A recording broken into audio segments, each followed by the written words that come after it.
film India nih, tapi bukan Bollywood ya. Yang ini adalah apa? Malayalam. Malayalam ya. Susah sekali ya ngomongin, takut salah. Nah ya tuh, bener gak sih bacanya? Dan ini menceritakan tentang 3 polisi ya. 3 polisi lokal ini dijebak gitu ya. Karena ada konspirasi politik gitulah. Jadi mereka dianggap telah membunuh orang gitu ya. Dan mereka dikejar-kejar, diuber-uber sama para polisi yang lain. Gitu ya. Aku suka ceritanya sebenarnya. Emang sih simple kan. Terus kayaknya kita isunya udah sering denger nggak sih? Benar-benar. Kayak deket banget gitu sama kita. Bukan cuma di India kali ya. Bisa jadi di mana tempat kita tinggal atau di belahan dunia mana gitu. Karena kan ya gitu, realita keadilan yang tidak adil. Dan banyak nyata. Guys, keadilan yang tidak adil. Makanya. Si Pravin Michael yang polisi baru, salah satu polisi dari 3 polisi yang dijebak ini ya emang dia dilihatnya orang yang biasa aja ya, maksudnya bukan orang yang gimana-gimana gitu. Polisi selain si Pravin itu ya, yang atasannya dikit kali ya. Aku nggak tahu sih di sini apa namanya hierarkinya gimana ya, karena dari atasannya Pravin ada lagi atasan, ada lagi atasan, ada lagi. Kan emang gitu kan. Iya sih, tapi saya tuh nggak tahu gitu ya struktur organisasi kepolisian di India.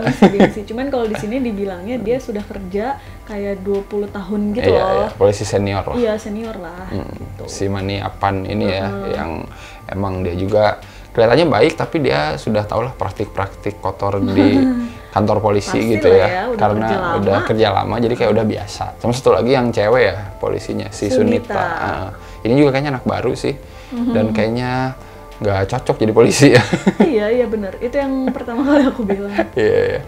Tapi intinya dia tertekan juga sih. Film ini sih bikin aku terpanah sebenarnya. Maksudnya gini loh, aku tuh masih kayak sampai akhir tuh masih berharap banyak gitu loh. Ya nggak sih? Jadi kayak sampai bengong gitu loh aku. Gimana ya? Tragis banget sih kalau menurut aku. Film ini ngajarin Anda jangan terlalu banyak berharap guys. Kalau tidak punya kedudukan atau koneksi atau yang lain lah, duit atau apapun itu gitu ya. Iya.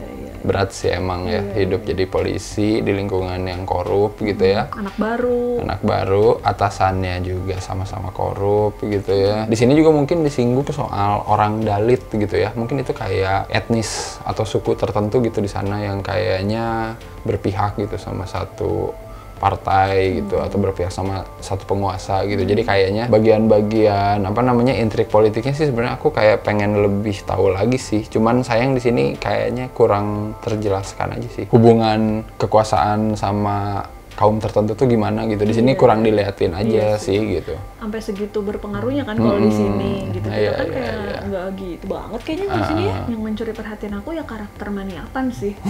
Itu kayak polisi banget nggak sih? Dia tuh polisi banget bener deh. Polisi banget ya. Kayak case-nya tuh pas gitu loh diambil buat dia gitu. Aku juga suka ininya sih ya waktu mulai konfliknya terjadi ya, ketika mereka udah mulai apa namanya nabrak terus berusaha pengen udah nggak usah gitu kan udah tahu, tapi si Pravin ini ya emang karena mungkin orangnya terlalu baik kali ya, jadi kayak udah ke rumah sakit aja gitu. Padahal si Maniappan mah tahu ini pasti intrik-intriknya gimana gitu ya nanti sananya. Apalagi pas dilihatnya dia tahu orangnya siapa. mana, gitu. Dari situ aku suka ininya mulai mereka melarikan diri gitu ya. Jadi kayak bener-bener sesuai judulnya, ini kalau nggak salah judulnya bahasa Inggrisnya The Hunt gitu. Jadi emang bener-bener diburu gitu loh sama polisi lain gitu yang emang nyariin mereka bertiga ini gitu. Nebeng lagi gitu.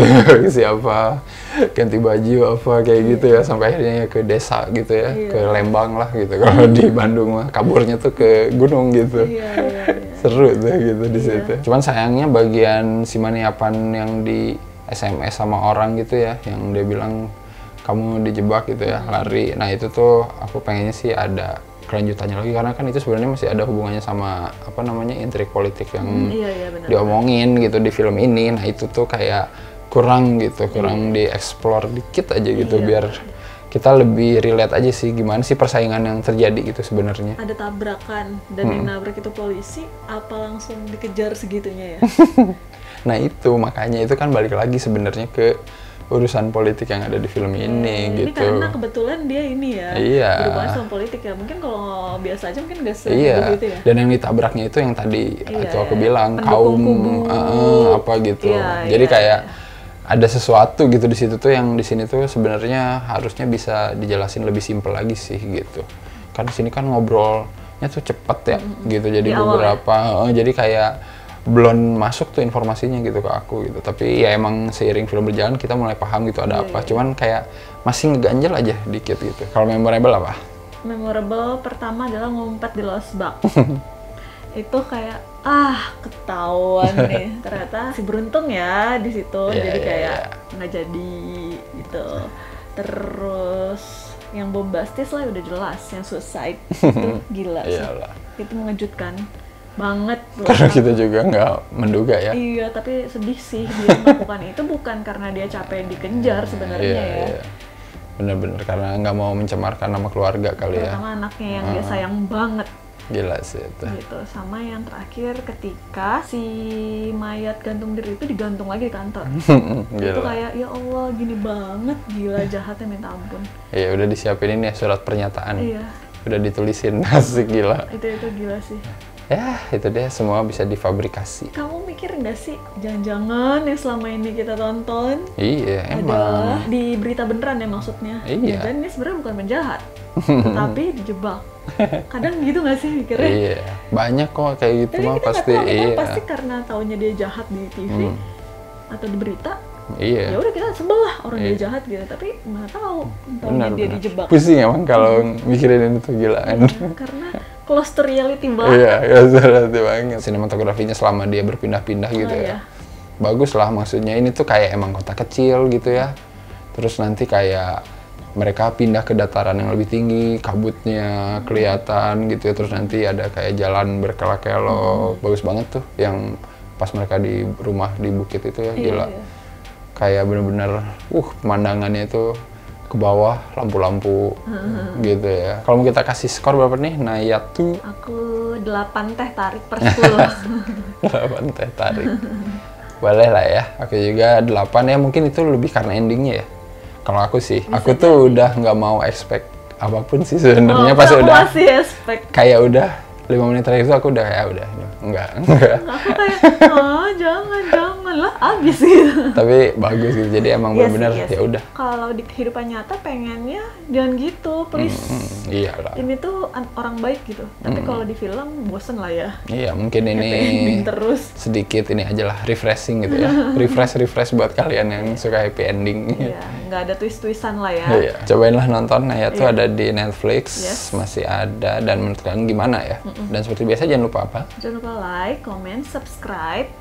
Dan juga follow IG, follow Twitter ya. Dan beli kaosnya Cinecrip masih ada. Dan ya udah, sampai ketemu lagi di episode selanjutnya. Bye-bye. Bye-bye.